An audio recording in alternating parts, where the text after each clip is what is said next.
All right, we're live. First off, thanks for coming out. I've been wanting to get you out here since that competition we did. The Big Three last year. Yeah. Yeah. Do you do much stuff with the Adonis boys? Not working. I've been training there for about, probably maybe 5-6 years now. Do you train at the Penrith one? No, I'm mainly at Granville. Okay. Yep. So I started at the Granville one. That's my home base, the one I train at mostly. And then every now and then we'll go to Castle Hill, sometimes Penrith. Is the Granville one the first one? Yes, Granville was the first one. Okay. Tell me a bit about Adonis, because I don't really know much other than what Phil's told me about. Right, okay. So the Adonis, from the way I can describe it as like being a member there, it's a strength and conditioning facility. So there's a lot of powerlifters that train there, but then also people who just want to be the best versions of themselves. Some people have this strongman building there as well. So it's a place where people who like want to train hardcore, well, not I wouldn't say hardcore, but seriously, with like a no bullshit environment, can go train and yeah, be the best versions of themselves. Awesome community vibe there, everyone's supportive. Yeah. That's pretty cool. Yeah, good vibe there. That's probably one reason I've stayed for so long. It's And there's a bunch of them, right? There's So there's Granville, Castle Hill, Penrith, which is like Dan and Sean's gym. And there's one in the city now? Yeah, there's a Paddington one and there's one in Campbelltown as well. Yeah. What the hell is that? Can you hear that? I think it's a plane. Oh yeah. So there's a RAF base like just down the road slightly. So sometimes when the planes fly over, I'm like, what the hell is going on? Because I can hear it in my earphones before it comes up. Right. I've actually never been out this way too much. Where do you live? I'm out Toongabbie way west, like in Parramatta, yeah. That's not that far away. No. It's like 20 minutes. Yeah. But I rarely come this way. Yeah. People make it out like it's so far away from them. Yeah. Even people from like Castle Hill, they're like, oh, it's so far away. I'm like, it's not that far. It's fairly easy drive as well. It's just down Windsor Road and then turn. Yeah. Wait, you would have come Old Windsor Road, right? Yeah, Old Windsor Road and then left. And then a couple streets through there. Tell me a bit about yourself. You haven't lived here your whole life, right? No, I have. Yeah, oh, you have? I was actually born a couple streets away from the Adonis Granville, where it is now. Cool. Because for some reason I thought that you worked overseas for a while. I visited overseas last year. I was there for about 2 months. But yeah, born and bred Western Sydney. Awesome. Yeah. Like me. Where were you born? I was born here. I was born in Westmead. Oh, right. Okay. I went to school across from there, Parramatta Marist. Okay. Yeah. Cool. And what got you into like strength and stuff? So probably around mid high school, about maybe 14, 15 years old, my dad set up a gym in our backyard. So we had this small shed. It's smaller than the shed I train in now. So it's maybe 5 by 2 meters, so 10 meters squared total. Yeah. And he set up a little home gym station. It's one of the old school bench press, had the leg extension machine on the end. Is it the really narrow bench press? Yeah. Narrow bench press. I think I almost died benching up it a couple of times. I trained myself, so I think I got stapled under a couple of times. Had to do the old twist to the side. With the 10 kilo bar that you screw on? Yeah, the standard barbells, yep. I think anyone who has done any sort of training at a young age knows exactly what you're talking about. I actually I have 2 of those downstairs still that I use, like the dumbbells that screw on. Oh, the mini ones, yeah. They're so useful, but they're raw, they're hardcore. That's right, yeah. They're what the kids lift. Yeah. Or lifted. It takes ages to screw the things off as well. Yeah. Anyway, yeah, so your dad bought you this. Oh, did you buy it for himself or did you buy it for you? I probably bought it for the whole family. So my brother actually started using it before I did. Do you have an older brother? Older brother, yeah. Yeah. So I come home from school, I'd start training. He showed me how to lift. And then he had this collection of like old school training books, heaps of men's health books and all this old school training stuff I started learning, reading about. And at the time I was fairly overweight. Like I was short, stubby, chunky. And then, a couple of years after training. How much do you weigh now? I am about 78 now. And how much did you weigh back then? Back then would have been maybe 65, 68. I think I finished high school at like 68. Yeah, and were you shorter then as well? Yeah, shorter then. Okay. Yeah. How tall are you now? Mid 170s, about 176. Okay, yeah. So you weren't that plump though at 68? Like mid high school as I was. So I see if I can send you a picture. I was just short chunky, wearing glasses, hair combed back. And then I had my growth spurt. I started to And what high school did you go to? Parramatta Marist. Oh, okay. So the same, is that the one across the road from Westmead? Yeah, that's the one. Yeah. Yeah. So started training. Started to lean up. Like after I was training, started to put some like mass size on. And I was like really quiet, shy kid in school. So as I started to change like physically and got bigger and leaner, started to get a lot more confident. And then it started training at a couple of gyms in the area. So start off at Toongabbie Leisure Centre, and then eventually over to Riley's, where I trained there for a few years. In Seven Hills? Yeah, Seven Hills, yeah. I know that one. That's on the corner of, I forgot what it is, but that main Prospect intersection. Highway, yeah. I think Station Road or... Yeah, that's at Station Road. So started training there and just fell in love with like initially bodybuilding style training. Well, that is like a bodybuilding centre for Sydney, right? Yes, big bodybuilding culture there. I think they've actually renovated. I think they're more... They still got that sort of vibe, but I think they've got more like functional areas now and stuff. Oh, cool. Yeah. Actually opened one in Westmead as well. Yeah, so there's two Rileys. Yeah, there's a second one. Yeah. I just remember like the old school Rileys. Like I had a couple of clients from one of my other businesses. Yeah. And this dude was like massive, big German guy. His name was Helmut, and he was a super nice dude, and he just had like a lot of like exotic pets and stuff. Mm-hmm. But he was massive. He's like, oh, you want to put on size? You got to come train with me. Yeah. And I was like,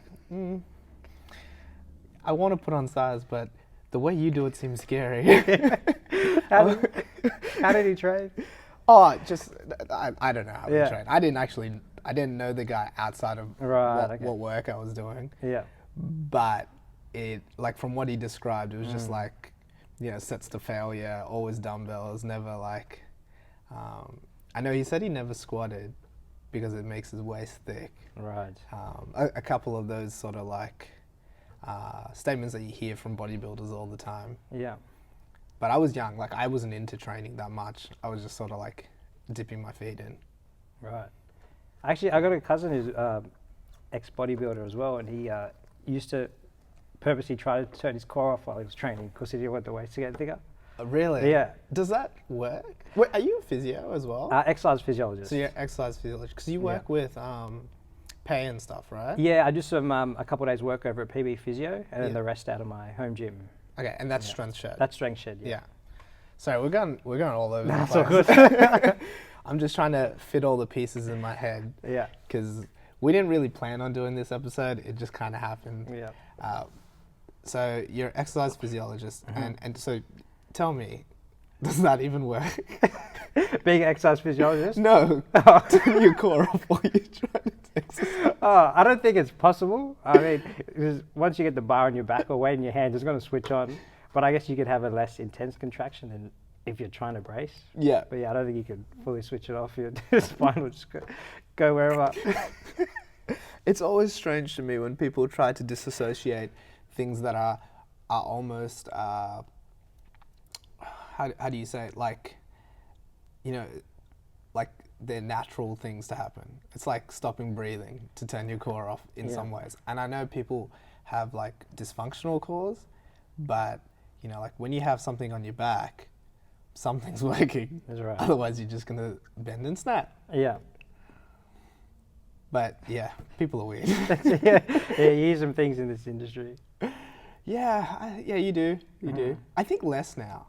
I think there's a lot more good information out there. I know there's still bad information, but there is a lot more good information out there. Definitely, that's what's one of the good things, with podcasts and YouTube and all this information going around. So slowly the standard is going up, I think. Definitely. And for those that are at home and maybe, we sort of sit here laughing about like how your core works and stuff because we obviously have some semblance of an idea. But for those that don't know, maybe you could run them through quickly just what are the main components of your core musculature and roughly how it works, and I'll just add in questions and bits and pieces as you go. Yeah, definitely. So my understanding and the way I train it at the moment is, so you got like a deep layer, the muscles that are really close to the spine. They're the ones that are going to help give you control of each vertebrae independently. So there's what's called segmental control, which is being able to move the spine like one vertebrae at a time and separate each one. Oh, there we go, beautiful. Here, you can use this. Cool, cheers. So being able to segmentally move the spine, which would be something like controlled bending that way or controlled bending that way. And the deep muscles will help with that. And also being able to stabilize, sort of like a corset with heavy lifting or anything where you want the spine braced, they're going to help you give that pressure. And so that would be something like your TVA and stuff? Yeah, TVA, multifidus on the back. And then you've also got your like QL and obliques from the sides as well. And then your more global muscles are the ones that are on top, the bigger ones. So they're going to create more pressure by being able to stabilize from the top. And then also will help with some of those global movements like your crunching and stuff like that too. Which is why when you do something like a crunch or a sit-up, you often feel that in the outer layer, like your RA and like your obliques and external obliques and stuff, because like those are global muscles that will actually help flex and extend the spine, right? Yes, that's right. And then in terms of like functional training for those things, what do you sort of recommend with your guys? I see you train a lot of athletes, so you have a good idea of like what to do. Yeah, cool. So again, my current take on it is you want to stabilize in different directions. So with the core, it's you want to stabilize in all 360 degrees, not just one direction like forwards and back. So you want to be able to create flexion, create extension, but also resist those as well. So say if like someone's taking a hit up in football and they get hit from the front, you want to be able to resist any unwanted movement. Same thing for the side. You want to be able to create side bending safely and also resist it. Same thing with rotation, be able to cause rotation or resist any unwanted rotation. Yeah, and then from there, adding some capacity to it. So say with like flexion and stuff like that, you know, sometimes you get told you have to avoid any flexion, but stuff like, I like Jefferson curls for slowly being able to add capacity to those positions. So we want to reinforce the spine in as many different movements as we can. So you've got this buffer zone and options of safe movement. And for those that don't know what a Jefferson curl is, it's basically like a spinal roll that is loaded, right? Yes, that's right. So that would be an example of that segmental spinal control we were talking about, being able to move the spine one vertebrae at a time safely and connect it and strengthen all the connective tissues that are involved with that movement too. And what you usually see in terms of like any sort of like injury or pain is a lack of capacity in those movements, or a lack of control in getting into those movements, right? Yeah, it would definitely be part of it. So it would be either being forced into a position that you don't have the capacity for and something gives, or it could also be, say, an overall fatigue issue. So say if you've done a movement repetitively, you've lost control or technique because you've gone past what you can handle, and then that's caused an overload or somewhere as well. All right, let's jump back into your story. Okay. We've got that important science crap out of the way. Yeah. So you're coming home every day and you're doing your little gym sesh. Your brother's there. You're reading books. Yeah. Where does it go from there? So from there, I finish high school. And I was like, all right, what am I going to do now? Well, pretty much the only thing I enjoyed doing or liked doing was training. So I went into exercise sports science, studied that for 4 years. Then did the Masters of Exercise Physiology. Again, at the time, I was loving training, researching training stuff. It was pretty much the only thing I was good at and enjoyed doing, so I just kept following the path. I didn't really know what the long-term goal was. I was just following what I enjoyed doing. From there, finished, started working. I was at a PT I'm not a PT, so I was a fitness instructor at a gym. I can't believe they paid me for a year. I was literally doing nothing over there for a year. What did you do? What gym were you at? I was at Fitness First Auburn at the time. I think it's closed down. Currently, it's turned into another gym. Yeah, so that was in Red Yard, right? On Parramatta Road. Yes, where the Reading Cinemas is. Yes, that's the one. Yep. So I would go in there, and then the gym was just like a mess. There was dumbbells everywhere, and you try to clean it, and shit would be all over the place. So I'd go in, and then my job was just to keep everything under control, which was very hard. It was like chaotic, hectic environment. And then at the time, I didn't really care too. I was in a very different headspace to what I was now. So I was literally just going in there. There was a couple of times I'd even rock up to my shifts. Really? Yeah, and you didn't get fired? No. Because there was no manager or nothing in, and it was just, yeah. Did you still get paid for those shifts? I did, yeah. It's not something I'm proud of. So no one knew that you didn't turn up. No. So were you the guy that had to like put all the weights, all the dumbbells and stuff Yeah, away? yeah. Okay. I had to go do that, put all the stuff away, and then I also had to get these small classes going in the gym too. And so did you take any classes? There was a couple. Also, not a class. I wouldn't call it a class. It was like I don't know what to call it. It was like a small sessions I was meant to run on the gym floor. Yeah. Yeah. And this was while you were studying? This is while I was studying, yeah. Okay. So the reason you chose Auburn was because you were at Cumberland campus? Yes, I was at League Camp, so I was very close. And so you straight away went into like exercise physiology, or did you have to do exercise sports science first? At the time when I was studying, it was exercise sports science. Yeah. And then I did the exercise physiology after. Okay. Yeah. And did you know you wanted to be an EP straight off the bat, or? No. My early 20s was just a lot of partying and then and training, and then I didn't really have a long-term goal. I was just pretty much taking it year by year. And when did you get into powerlifting? Powerlifting, I got into, I think I did my first comp in 2012-ish, and I competed over 3 years, and then I stopped competing. I had a couple injuries, and then I actually didn't really get back into it. I was training more for fun, and then 3 weeks is my first comp back in powerlifting.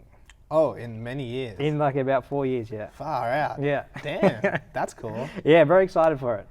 Do you think that, so what's your best total ever? Best total was 190 plus 117 plus 235. And are you far away from that now? Yeah, I reckon I'll be just under. So the dead is probably similar strength to that now. The bench will definitely be under, maybe by about 10 kilos. Squat will be under as well, maybe 10, maybe 12, 15 kilos. And then goal will be end of the year for all-time PBs. Yeah. Yeah. Why do you think it is that like your deadlift seems to stay and the squat and bench seems to disappear? Because I find that with my training as well. Like if I stop squatting, there's no way I'm squatting like similar weights. If I stop benching, I mean, if I just don't think about a bench for a day, it seems like my bench goes down. I'm very similar with that. Part of the reason for my one was when I wasn't competing, bench and squat were the lifts I hated the most, so I barely trained them. And then once I entered the comp, I was like, oh shit, I got to add this back in. Where I was deadlifting regularly, I did a couple strongman comps, and both of them had deadlifting in it, the big threes. Yeah. Then I think I did a deadlift comp each year for the last 2 or 3 years, so I was always training that. So that managed to stay, and then the others I just neglected the shit out of them. You have pretty long arms. That's another reason too. I have the orangutan build. I got a short torso, long arms. You built like me, exactly the same. You have similar build? Yeah. That's why I find deadlift so easy too. Right. But yeah, it's unfortunately the most difficult build for benching. Yeah. And it can kind of be a bit hard too for squats if you have long legs and short torso. Yes. It makes you very much lean forward. Yeah, it's more of like a hinge sort of good morning style squat. Which isn't very good for weightlifting. And it doesn't look impressive at all. Yeah. I was about to ask, because I know you're big with your weightlifting. How do you find the build for progressing? Like, do you find you progress slower than like more natural weightlifting builds or squat builds? Yeah, so the squat progresses so slowly for me. And I've had to do a lot of positional work to get myself more upright. Yeah. So for many years, like since I started, I used to squat like really lean forward. And I mean, like if you watch my squats from today, I was lean forward as well. Right. They were heavy and I just like tipped. Yeah. But I think I've made a lot of progress in staying more upright. I've just been doing a bunch of quad work to try and like stay more upright. Yeah. It's hard though, because like that bar is always going to sit where your center of mass is. So at the bottom, I'm all right. But as you start coming up, those quads have to do so much just to keep that butt forward. Otherwise, I'm just going to tip. Yeah, right. And do you have a low bar or you always high bar? We always high bar. Yeah. But that doesn't, for me, especially with my build, it doesn't really change anything. Yeah, right. If I go more low bar, I squat very similar. Yeah. Because I'm already Yeah. What quad work are you doing for the squat? I've just been doing a lot of like incline squats. So like with my heels elevated and just really trying to keep a super tall torso. And most of them have been unweighted. Right. So we did a whole 12-week cycle of doing that. And I've been doing like a lot of leg extensions and stuff. We only just got that leg press downstairs. Right. But now that I've got that, I'll start adding that into. And I've been doing a lot of lunges and single leg work. Yeah, sweet. What do you recommend? I've started to do a lot of heel elevated that's front what I'm squats. talking about. Yeah, I do those as well. Front squats. I've been looking a lot into, have you seen the knee over toes guy? I think that's his Instagram handle. Like a couple coach friends of mine have been posting up some of his info and stuff they've been using. And he does a lot of stuff from what I've seen so far. I haven't looked too deep into it, but stuff where he trains the knee and ankles to be able to handle have some capacity to be able to shift forward a lot more. So I've been doing a lot of ankle range work. I don't understand what you mean. Okay, so training the knee connective tissues and also the muscles, obviously quads and stuff, and the ankle range, so ankle dorsiflexion, changing that capacity to be able to handle more load with the knee forward. Okay. So you'd be able to squat, theoretically shift the knees forward more and stay more upright. Yeah. Yeah. So he's doing a lot of work with like lunges, feet elevated, getting the knee way forward. Yeah. Which theoretically means you wouldn't have to sit back as far with the squat. Yeah. So which is how down. we actually teach a squat in weightlifting. Right. So in weightlifting, you would, well, how we teach it here is that you would squat with your torso as upright as possible, heels flat, but a significant portion of your weight, probably like 60% towards your forefoot. Beautiful. So that your knees track over that middle toe. Yeah. And you can get all the way down with a nice straight torso. Because that's the safest way for weightlifting to squat. Right. Because you have a bar on your shoulders or overhead. Yeah. You don't want that bar all the way behind you. Or, you don't want to have to crumple under it. That's right. But I'll check this guy out. Because especially if it's like a lot of single leg stuff, it might be some things that we're missing out on. Definitely. And a lot of the stuff he's been putting out, it transfers over well for athletes as well, because it's like running, jumping, especially vertical jumping, change of direction. You want that knee to be able to shift forward. So I think you'll be able to see some links or carryovers there. One of my biggest problems with some of the athletes that we train here is that I understand the need for like sport specific training, and they can get that usually through their sport itself, like through their training for the sport. So, usually an athlete will train once or twice per week with their team and then compete on the weekend. Yeah. Something like that. And then I have them in the gym for like a certain period of time. Right. And my problem is, how do I split their focus, and what percentage do you normally split your guys' focus in where they actually do like specific strength barbell training? And I see you guys do a lot of cool stuff like plyometrics and things that aren't quite exactly sport specific, but they're like that middle ground, they're the bridge. Yes, right. Good question. So a couple of the principles that I always think about when I'm training the athletes is, number one is always health and longevity. So if someone's getting injured constantly, or say they have really high capacity, they're strong and powerful, but they're really fragile, maybe they roll their ankle and then they're out for 4 weeks, then that's not good, because then they miss training time and playing time. And it's crazy how many big, strong people have that happen to them all the time, right? Yeah, that's right. Like you get a big, strong dude to like sneeze or get up off the toilet and blow a disc, and it's like, oh shit, something's not right there. So the way I look at it is, number one is always making sure that they're healthy and have options for movement. So that the way we integrate that will be either in between sets or in the prep, we'll incorporate some unconventional positions. So especially for wrists, ankles, like squatting on the outside of the ankles. Handstand prep work, I like links over really well. A lot of injuries actually caused by like falls. So if you can strengthen people in that position there, less chance of getting injured in the wrists. I've seen you've been playing with handstands yourself lately as well. Yes, unsuccessfully for about, since last March. Last March, I set the goal, it was a 12-week goal for a 10-second handstand. Yeah. I didn't get that, and then every 12 weeks it's carried on. It is progressing very slow, but I can at least get a straight line now, and now it's just finding that balance and that endurance. Yeah. Anyway, sorry, I interrupted you. But yeah, so when you're saying like the wrist strength, what are type of things that you do? And so what you're saying is that you actually do this in between the traditional strength training. So like you do this in between sets. Yeah. So that's a smart way of doing it. Yeah. Why didn't I think of that? The time between sets, it's so useful. It's like instead of sitting around for like 2-3 minutes before you do like a next attempt, you can fill that with so much stuff. And like when you're training a like non-barbell sport athlete, there's so much stuff they need. There's conditioning, there's so many joints and connective tissue you want to prep, and then there's strength, power in different ranges and planes, and different types of strength and power. It's like if you're seeing them for an hour, it's hard to fit all that in. So the time between sets is a good way to fill and get some of those in.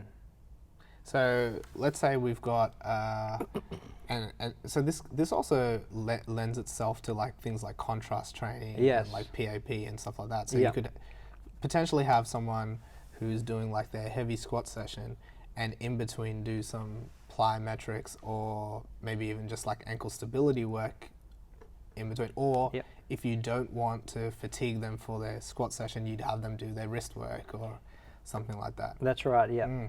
Yeah, well, that's bloody intelligent. Yeah, I've been using. There was a reason I got you. We're glad I could give you something helpful. Yeah, I've been doing a lot of the contrast and like PAP sort of work. So, if someone's squatting for the day, we'll superset that with some sort of vertical jump. If it's a deadlift or hinge day, we'll pair it with a horizontal jump. And can you explain for people at home what PAP is or PAP is? Yep. So they might not. Right. Okay. So PAP is a way you can increase the threshold of the nervous system and get it ready. And what does it stand for? Post-activation potentiation. I just wanted to test That's right. So, that would be awkward if I didn't know that. I think it's like a pap smear test or something. So when you do a heavy or moderately loaded lift, say like 90% plus percentage-wise, or even 80 plus, I'd say, the nervous system can put a higher output for a short period of time because you can activate more motor units. So you can use that window to pair it up with something dynamic like a jump or a throw to increase the power you can put on that exercise. So over time, you increase the amount of motor you can recruit and the speed you can do it with the heavy lift, and then over constant repetition, that power output gets higher. And what the research shows is that this is very great for training, but even competition, there is a benefit in like the performance that you have after doing this sort of training too, right? So like if someone, for example, is a sprinter and they do like a drop jump or something before the sprint race, they can actually improve their time in the race. Right. I haven't seen the research. I've heard people talk about it. I've actually heard stories of people doing like heavy barbell lifts like the morning of a race. Oh, okay. So like how long is the carryover though? I thought it was like within like a minute or so. Oh, you'd have more than that. It would definitely be more than a minute. In terms of the outer limits, how long it would last, I'm not too sure. Yeah. Okay. That's kind of cool though. You squat heavy in the morning, then go do a running race, and then you rest for the rest of the day. That's it. But you win. That's right. That's pretty amazing, especially if you, because I mean, I wonder if that plays into our barbell sports as well in the reverse. Like what if, for example, like in the sport of weightlifting, it's a very dynamic sport which doesn't test the end range of strength. So like if you squatted to a heavy single before your snatches, like would that potentially help you out, or is it too similar that there's going to be an accumulation of fatigue in that short amount of time? Yeah, good question. Reverse order. From experience, like this is anecdotal, this isn't based off research, like I've paired a few times just from being short on time, like some weightlifting sets with a strength lift. Like I've done it with front squats and deads. The weightlifting, I didn't feel improved, but the strength lift felt amazing when I was pairing them together. So I'd do like front squat clean, deadlift clean, deadlift clean. Yeah. And it did feel better? The deads felt Amazing, yeah. Okay. And the front squats felt good. I think it carried well to the strength, but I didn't feel anything with the cleans. The cleans, yeah. But that's just experience, not science. Anecdotal. Yeah. and I mean, you know, as the facilitators of gyms and coaches, like sometimes that information is important though, because like we see what works in our population. Yeah. And that is not necessarily the population that gets studied for research purposes. They're usually high-level athletes or general population, and we tend to train people in the middle. Yes. That aren't quite either or. That's right. And I think that's what a good coach will do. So they'll take the science, but not just science. So science is behind. Like a lot of the best coaches have already taken the previous science and they're using other methods and experimenting, and then by the time research catches up to that, there's a new standard. So combining, you know, old school info, reading old school books, anecdotes, stuff you've experimented with on yourself or others, combining that with science, it's excellent. What's sort of like one of the first books you read for like strength training? Science and Principles of Strength Training. I forget how to say the guy's name. It's a Russian name. Zastiori or something like that. Yeah, okay. That was one of the first ones I read. That was excellent. Deadlift Dynamite by Andy Bolton and Pavel is still one of my favorites to this day. Pavel Tsatsouline? Yes, yeah. The kettlebell guy. Kettlebell guy, yeah. I don't know if he's still going around. I haven't seen much of his Yeah, stuff I don't know. Hey, do you do much kettlebell stuff? Not heaps. I know some of the basics like clean, press, but I don't use too much of it too often. Because I met a dude from Newcastle named Hugo. He runs Valkyrie Newcastle. Valkyrie, yeah. And they're like a kettlebell only gym. Right. And he does some really cool stuff with kettlebells. And sometimes he'll like tag me in videos. I'm like, man, this guy, he needs to lift a barbell because he does this really well. I can only imagine that he'd be really good with a barbell sport. Yeah, right. And what sort of clients does he train? I think it's mainly just general fitness, like general pop. And he does have barbells and stuff, but like the majority of his training is kettlebell stuff. Yeah, and it just looks really cool, the things that he can do. Like, it's funny how athletic you can feel within your own sport, and then you try something different, and it's so hard. And I think we kind of talked about this a little bit online, where you mentioned that like, oh, it's cool that, you know, even though you're a weightlifter, you can do like the gymnastics and stuff. Yes. And I said, yeah, but that's because like I have a base of doing that stuff. Yeah. But often what happens with like weightlifters is if you ask them to do things that are not particular to Olympic weightlifting, they'll fall flat on their face. Yes, very good point. The more movement you've got exposed to and have competency in, the easier it is to pick up new skills and other things. Yeah, a lot more versatile. And that's actually one thing I think is missing in youth these days, especially with the kids. They come up, barely move, they're stuck at chairs, on the phones, watching TV, Netflix, and then they play like one sport for early life, and then when they go to do other things when they're older, it's a lot harder to pick up new skills. There's like a very low movement base. Yeah. And I think it's one of the reasons why we're seeing all this increase in like ACL injuries. Like they're going through the roof in young people. ACL re-injuries are going up. So I think that stuff's got to start really young. And like part of it could be playing heaps like different sports, getting exposed to different movements. Instead of just playing one sport, gymnastics, martial arts, some sort of running sport as well. The movement base gets big. So that person's going to be a lot more resilient when they get older, harder to hurt. And then if they change and want to do different stuff, then they can pick that up as well. And it's probably important to ask that those sports are not too similar. Like you're not actually doing any, you don't have the benefit of it if you play soccer and rugby. Like they're both field sports with very similar change of direction and asks of the body. That's right, yeah. But yeah, like you said, you know, like a martial arts, gymnastics, maybe some sort of barbell sport, and the field sport, like that's a good base. 100%. You like movement, you're moving your own body, changing direction, moving another object, barbell. Yeah, that's a really good mix. You have some jumping, you have some flexibility, you have, you know, some striking, so you're always prepared on the street. Yeah. the streets of Tingabi. Do you follow Josh Bryant? No, I don't. He's coach over in America. He's got a hashtag he uses in a concept, hashtag gas station ready. So being ready for anything. I love it, it's good.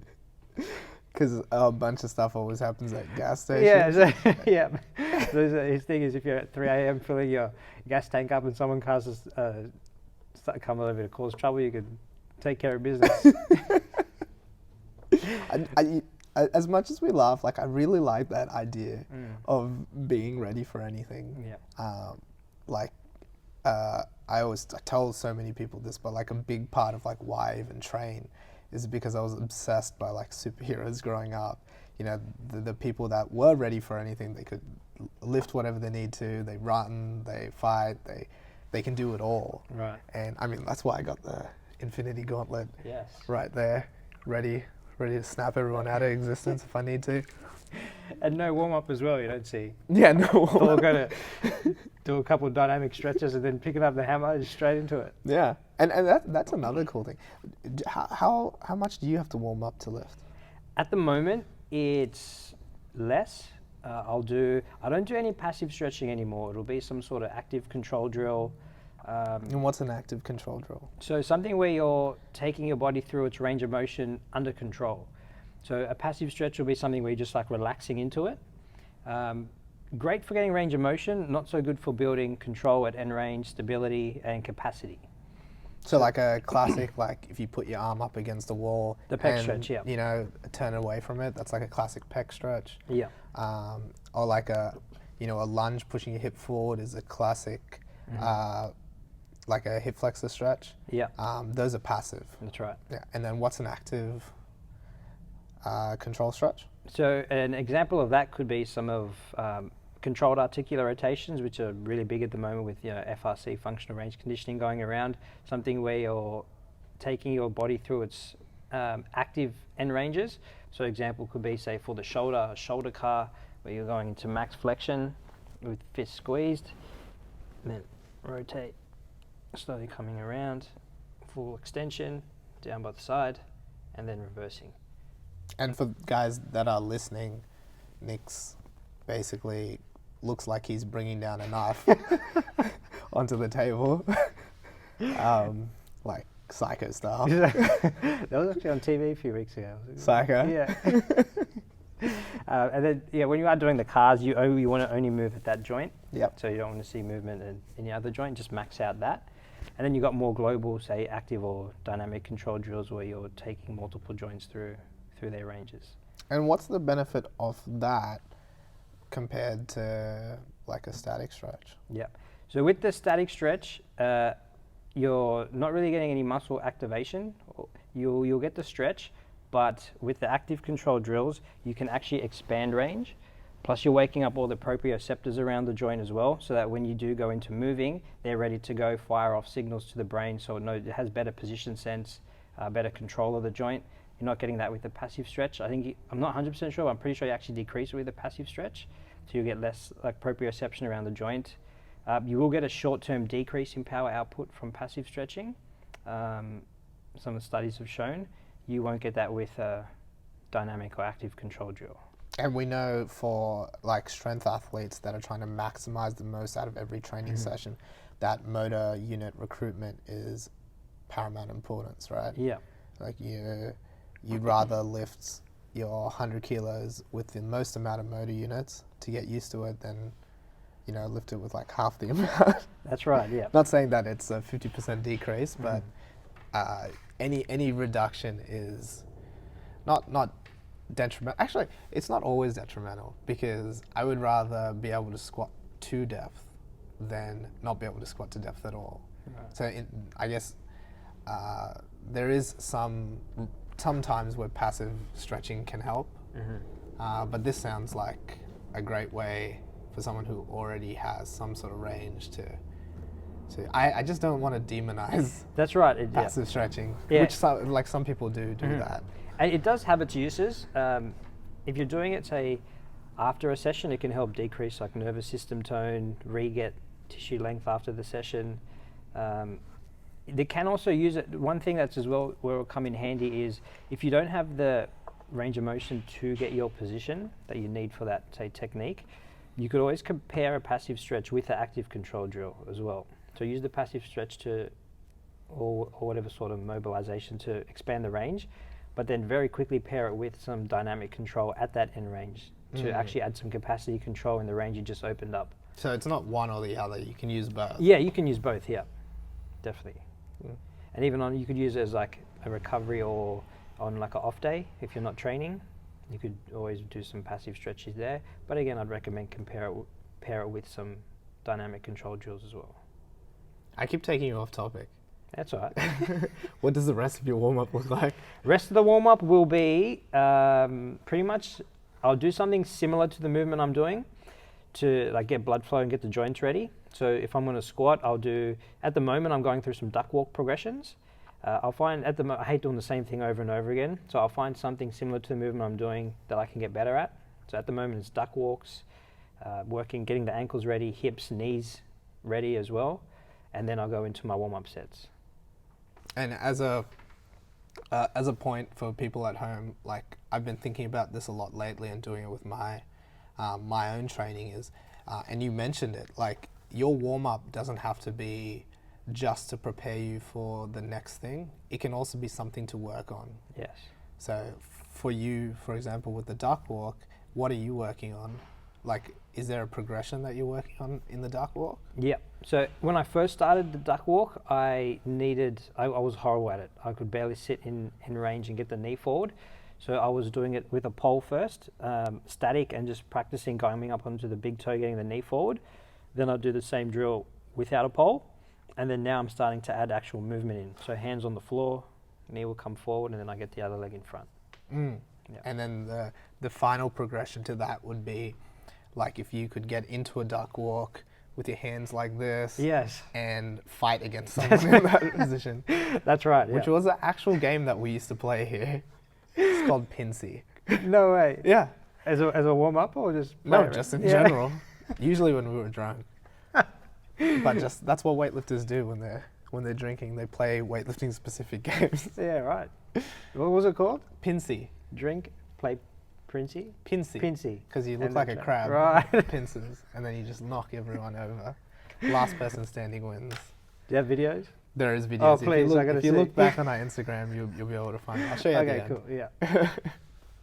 And how long does that take you? Usually 10 to 15 minutes. Yeah. I used to, yeah. Have you ever tried to do things cold?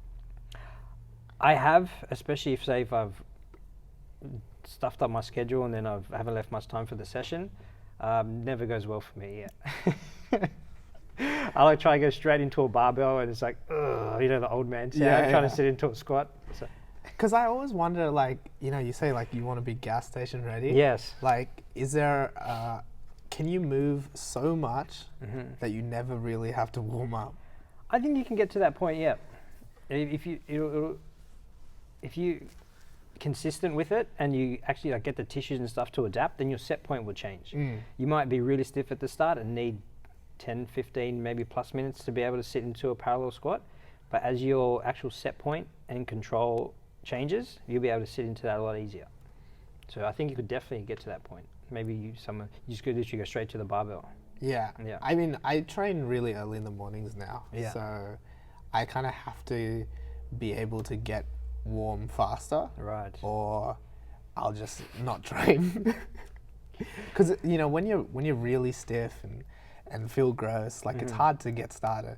But if you can get yourself moving quickly, get that blood pumping, then that switch goes off in your head and you're ready for the bar. Yeah. But yeah, I've often thought about, like back in the day, I could probably just chuck 140 kilos on and squat it cold, or chuck 70, 80 kilos on snatch cold, or whatever. And like I can't really do that anymore. I can always deadlift cold still. Yeah. Yeah, I could probably PR my deadlift cold. Damn. If my head's in the right space. Yeah. But you can't snatch cold. Yes, heavy weights. That's a different one. It's a different animal. I think it's because of the motor unit recruitment as well. In what way? I just think you can't, because it's so dynamic and it happens so quickly and it's so technical, there's incremental increases in weight. Yeah. Need your nervous system to be really riled up for it. Right. Whereas with the deadlift, it's just like grip and rip. Yeah, that's true. and you can get it up. Even if your back rounds, like, you probably get it up. Yeah, it won't feel good afterwards, but you get it up. Yeah. And I think similar things with the squat. The bench is probably pretty technical, though, for you guys as powerlifters. Like, you don't bench like I bench, like, boing. Yeah, the bounce. It is definitely technical. Less, I'd say the bench and the deadlift will have less mobility demand, so definitely quicker warm-up, whereas a squat, you got the shoulders and the hips and the ankles. Same thing with the snatch, you got to get literally everything head to toe ready. Do you low bar squat as well?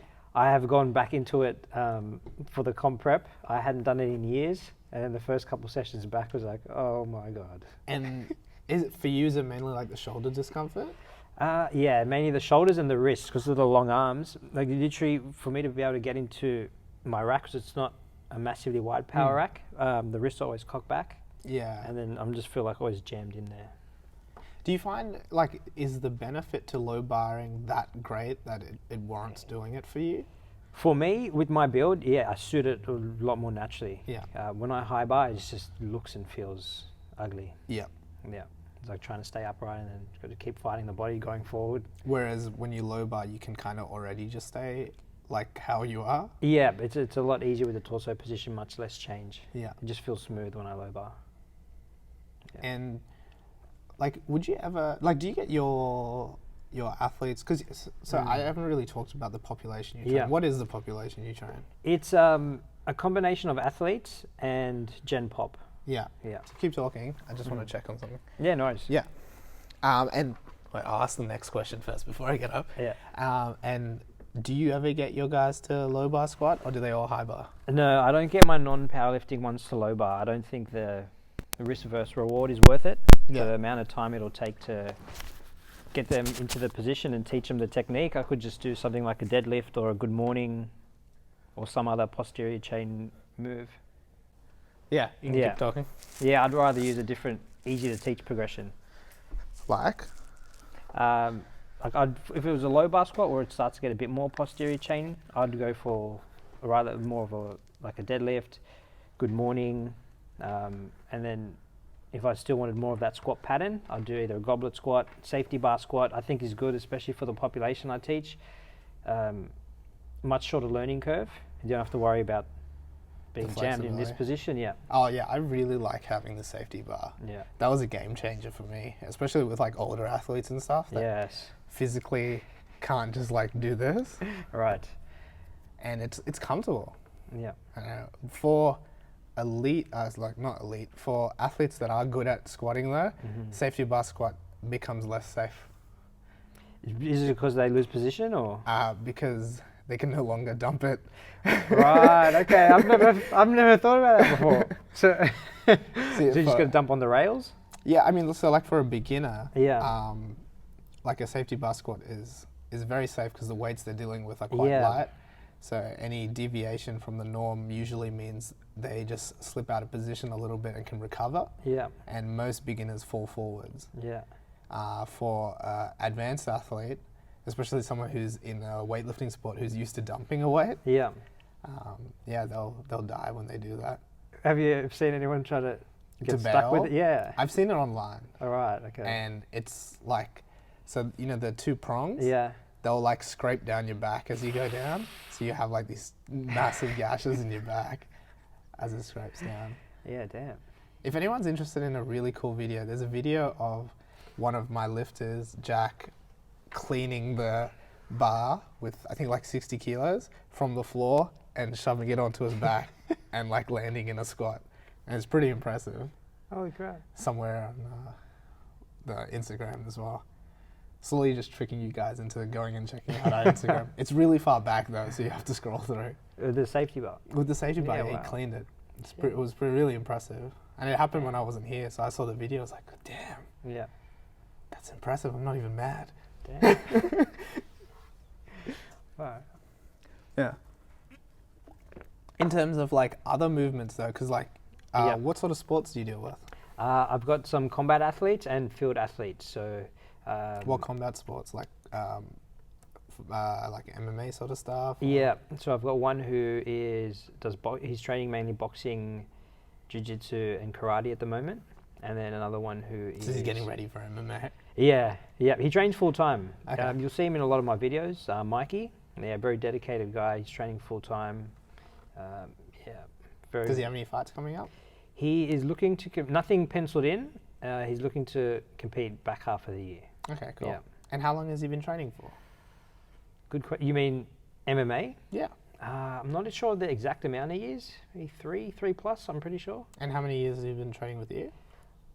So we started training full-time when I got back from overseas. So that would have been October last year. And then we were training on and off for a short period before that. And then we had very close to a year regularly before that as well. Yeah. So I think maybe 3 years total. Yeah. He initially came to me, he had an MCL injury. So we rehabbed that and then started to go into more of the performance side. And how did he get the MCL injury? Good question. I can't remember the mechanism. I think it was maybe through jiu-jitsu. Okay. I can't remember the exact mechanism yet.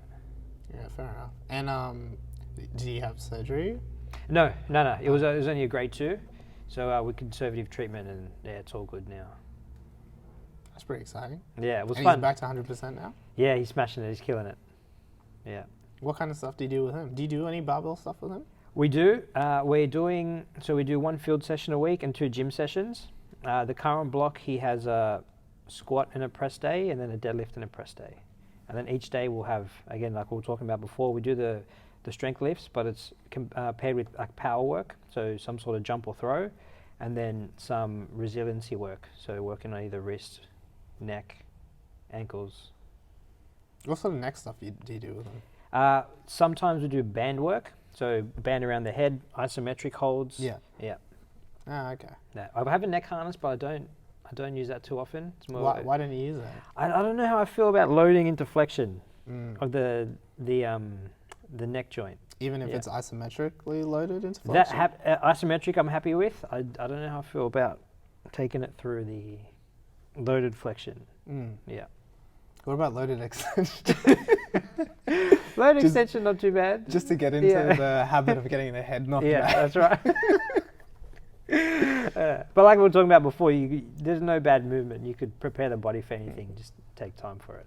And if you are like a combat athlete, if you sort of like lay on your back, and I think in jiu-jitsu they do this a bit. I know they do this. Yeah. But if you lay on your back and just like pull your head off the ground and just do some simple movements like, head side to side, flexion, extension, like the amount of fatigue you build like in 10 seconds is like phenomenal. Like you don't need to load it heavy to get a result in terms of like strengthening. Like they're very small muscles there. Yeah. It burns quickly. That's right. And then you can eventually get into some pretty advanced stuff for the neck. There's a guy called George Hackenschmidt. Used to be like one of the greatest wrestlers back in the day, I think early 1900s. And he wrote a book, and in some of the exercises he used, there's one of him doing a wrestler's bridge. So on the feet and extended neck, so on the top of the head. Yeah. And he was pressing a barbell from there. And I can't remember the world record for that, but I'm pretty sure people have pressed like over 100 pounds in a wrestler's bridge. So I know one of the guys that's been on the podcast, his name is Carl Hansel. Yeah. His dad owned a weightlifting club in Newcastle. It was called Hackenschmidt Weightlifting Club. No way. Yeah. I think it was called that. I'm pretty sure it was called that. Yeah. And Carl has like a lot of old footage, a lot of old images and articles, and a lot of correspondence between his dad and George. Wow. So there's like so much cool stuff there. His dad talked to George. Yeah. Holy crap. That's heaps cool. So yeah, like I've actually seen the raw footage of him doing some crazy stuff. No way. Yeah. That's amazing. It's cool. Yeah. Just like images and stuff. Yeah. That he had. Yeah. Wow. Small world. Like you don't think that these people existed in our sort of vicinity. Yeah. But if you talk to enough people, eventually you find them and like this guy actually knows like Lee Priest as well. You know, and the strength world is quite insular still. Yes, the whole health, fitness, strength industry, it's so tiny. You know people who know people, you go to a workshop and you've seen people you've seen before. It's like, very small. Well, that's kind of how we met as well. like this is actually the first time that we've conversed properly in real life, but we met each other at that Super Total, I'm not Super Total, Big Three strongman comp. You won that, huh? Yeah, nice work. You weightlifting boys dominated that comp, huh? I think yourself, Yannick. Yeah, so I came first, Yannick came second. Second Yannick. And who came third? I think the strongman guy came third. Okay. But the only reason we won was because the formula they used to calculate the win was unfairly biased towards light people. So it was like straight division. Right. There was no Wilks, there was no Sinclair, which sort of grades you on a curve. Yeah. So for those that don't know how weightlifting and powerlifting works, is that you can actually compare different body weights through a coefficient which grades you on a curve. So for example, if I weigh 70 kilos and someone weighs 100 kilos, I total 500 kilos and that person totals 700 kilos, we can actually, instead of just going 500 divided by 70 and 600 divided by, how much did I say this guy weighed? 80 or 90 kilos, whatever, which will give us like an amount that biases me more, because strength is not like linear. You know, if I add 20 kilos to my body weight, that doesn't give me 50 kilos of strength. It might only give me 20 kilos of strength. If I add 30 kilos, that doesn't mean that I get another 10 kilos. It might only be 2 kilos. So, you know, that's what the Wilks and Sinclair formulas are for, and that this competition did not use that. Okay. So, interesting. Theoretically, we worked out that if Halfthor, Eddie Hall, or Brian Shaw came to that competition, I would have still beat them. No way. Yeah, just because of how the competition was laid out. Okay. Yeah. Which is fake. I mean, like, I think I still won because I knew that beforehand. But like it was, I think in the future they won't do it that way. Okay. Unless they do. Right. In which case I'll be back. I'm gonna drop as much weight as I can for that way. Yeah. Well, like, because the dude that came third was ridiculously strong. Right. Did you see him? I can't remember who came third. The guy in the kilt. Oh yes, didn't he deadlift like 300 or something? Yeah. No, he didn't deadlift 300. There was another guy that. Maybe he did deadlift 300. But yeah, like, so someone like deadlifted 300. Yeah. He yoke walked 300. Shit. Actually, no, 300 wasn't much. Maybe like 400. Yeah. And then he log pressed like 160. And like I won with a 100 kilo log press. So, yeah. You know, it wasn't exactly fair. Right. Okay. That poor guy was probably pissed. Yeah. Drove all the way down from Canberra, and he's like a legit strongman. Yeah. Right. What formula was that? Do you know? No, they just straight divided. Oh, so like weight by... Yeah, so okay, like if you totaled 700 kilos, they just divided it by your body weight. Right. And that's how they came up with it. Okay. Which I think they said at the start, so everyone knew, but there was no way that someone who weighs 110 kilos is going to beat someone like me who weighed only like 77 kilos. Right, okay. At the time. So those poor guys. Yeah. How much do you weigh now, have you? I'm like 80, I weighed 80.25 at my last comp, which was like a weekend ago. Right. Which isn't, like that's probably, I'm much heavier now than I was at that comp. Yeah. But I'm also stronger. I fluctuate a lot. Yeah, right. What's your current training?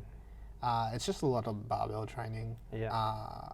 At that time, I was dieting down because I wanted to cut for, like we were doing a pose off at the gym. Yeah, I remember that. Yeah, just for fun. Yeah.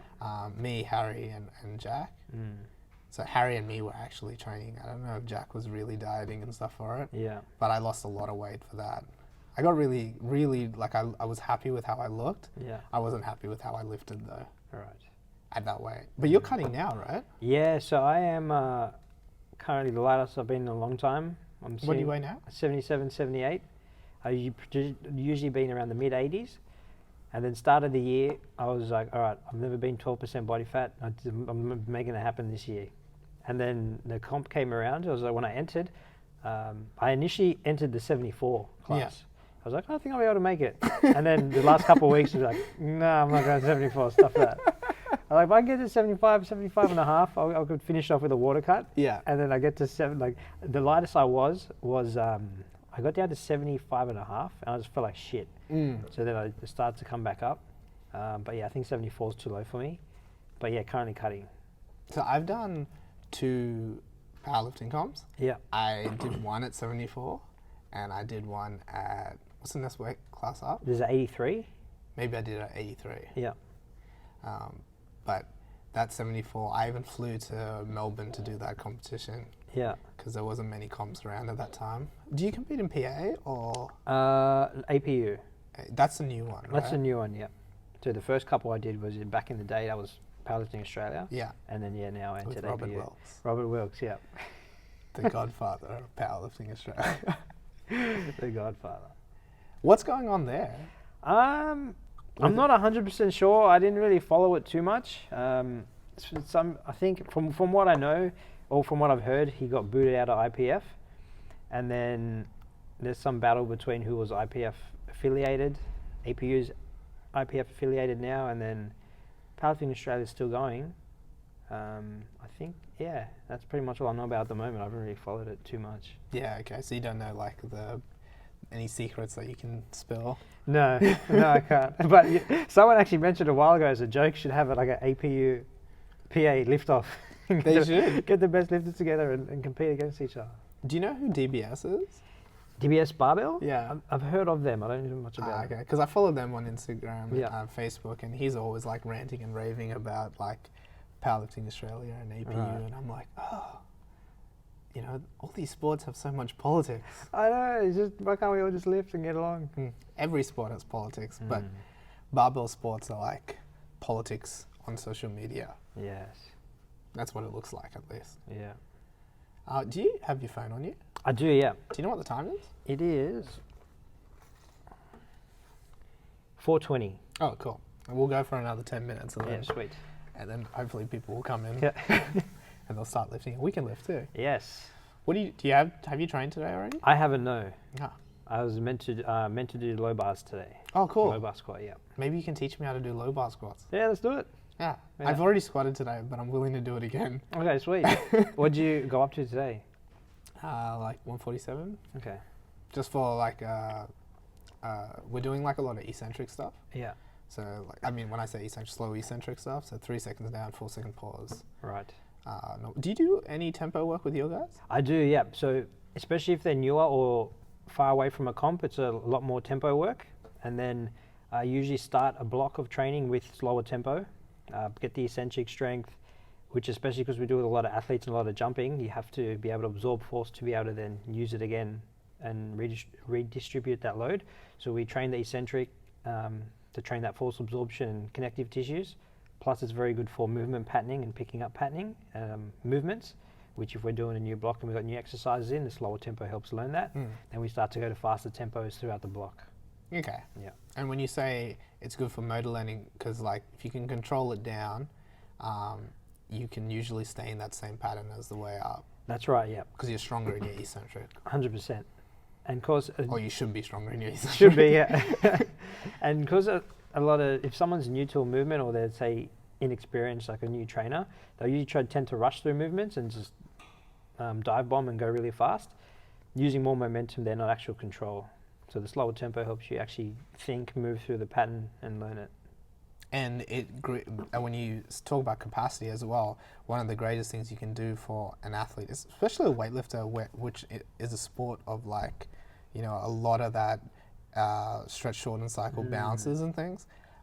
If you can get capacity at those end ranges, oftentimes a weightlifter can squat all the way down and then they'll bounce to like halfway up. Yeah. And if you can stop them from doing that and actually build capacity through that range, they will be more resilient. Now, a lot of weightlifters have like knee issues and stuff. Yeah.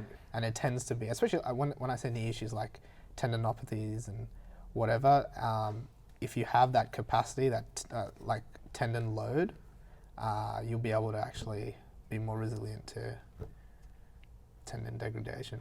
100%. There's actually there's a podcast just for live sports performance. There's an episode on there where they're talking about oscillatory reps. So they'll use bounces at different points of the range. So there was on the episode the guy was talking about he'd used it with athletes in barbell lifts, like traditional lifts like the squat. They also use them for the Olympic lifts too. So he'd get to a certain point in the range, 5 controlled bounces, and then finish the rep. And when you say bounces, they're not just bouncing off the bottom, they might be bouncing halfway? Yeah, so say in the squat, bottom of the squat, up, down, up, down, up, down, and then finish the rep. Okay, so but would they ever like bounce at like parallel, or they're only bouncing at end range? From what I heard in the podcast, they'd experimented with different ranges. Okay. I think they actually did a couple sets where they were bouncing during the one rep at different points too. So they bounce at the bottom, bounce at the top, bounce. Okay. And the theory there is because you're getting extra volume at those points, like more time under tension, more volume there. But then also for the stretch reflex, if you want some extra elasticity and better use of the stretch shorten cycle, you're practicing that there in that range. And let's say you have like a sticking point, you could probably bounce around that range and get a lot of benefit from that too, right? Yeah. Wow. There's all these like fancy ways of training that like about in here, but like you just never use. Like what you were talking about at the start. Like I still can't believe that I've been thinking about how to integrate like some specific stuff in with my like field athletes and stuff. And like because I've been doing weightlifting for so long, I've been neglecting the fact that they're not doing anything during that 2-minute rest. Right. Even though I know that they should be doing something else. Like it wasn't until you said it that I was like, yeah, I can do that. It's so weird. It's one of the things too, because there's so many different tools you can pick from as a coach. You also don't want to get stuck by like paralysis by analysis, where you try and overhaul something too much, or you try and change too much at once, then you don't know what worked. So it's cool to have this big toolbox and just pick and choose and play around with stuff. And there's so much stuff out there, the options are endless. Well, that was a big problem for like when I first started, is that I'd write a program, my athlete would get through that program, and then I'd write like a completely different program, and then they'd go through that. And I'd be like, like really what should happen is each program should build upon the next one. Yeah. So, whatever capacities you built in this one should carry over to the next one. Any weaknesses you notice, that's what you work on extra. But it's extra, it's not like, okay, these are the weaknesses I found, all we're going to do is weaknesses and not build on the capacities we actually built already. Yeah. And that was a realization I only had like a few years ago. Well, that self-reflection is good, especially as a coach too. So you always want to be evolving and trying new stuff and refining what you're doing. I look back to stuff I was doing when I first got into the industry and I was thinking, man, that was shit. That was horrible stuff. But it's you're constantly learning, evaluating. It's how we get better. Well, I look back to last week and I was like, man, what the hell was I doing? Yeah. But sometimes it's like, just like if you just slip slightly, like you don't care for 1 second, and then like you're like, I should have really like, been stricter with that. I should have made this person do this. I should have done. And I guess that's the problem with coaching, is that it's so dynamic, and there's no like hard and fast rules. Like there's no manual that you go, okay, you do this, and you're gonna have the perfect response. Everyone's body behaves differently and reacts differently. That's exactly right. Yeah. There's principles, but the methods will fit into that based on that person. What are your principles for strength training? Principles are leave some in the tank. I went through a phase ages ago where I was just grinding, and then I was just constantly getting hurt, injured, plateau peaking. So know when to go hard, when to go back. Technique is always first. Make sure technique is pristine and constantly working on that. You could easily keep adding weight and get stronger at the expense of technique. That'll end up in either a plateau or an injury. And then gradual changes in volume too. So you don't want to overhaul and go massively straight from like a block and then increase volume heaps high, because then you end up starting getting irritations, stuff like that. So just gradual changes. It's a marathon. Not a sprint. Not a sprint, yeah. Play the long game. You got to play the long game. Well, the person that's the strongest is the person who trains the longest, right? Yes, that's right. It's not always the most naturally gifted person. It's a person who can get some quality training in over the longest period of time. That's awesome. Where can people find you? I am on Instagram, strength_shed. And Facebook, you can add me, Nick Mudaliar. And I also have Strength Shed on Facebook as well. Awesome. And if people want to come train with you or learn some stuff, where do they go? They just go to your Instagram, DM you? Yeah, you can DM me on Instagram or Facebook, and then I can get in touch with you that way. Awesome. Thanks so much for being here, man. No, it's a pleasure. Thanks for having me. It's good to finally meet you. Yeah. Guys, you can find RAW Barbell Club at RAW Barbell Club on all of our social medias.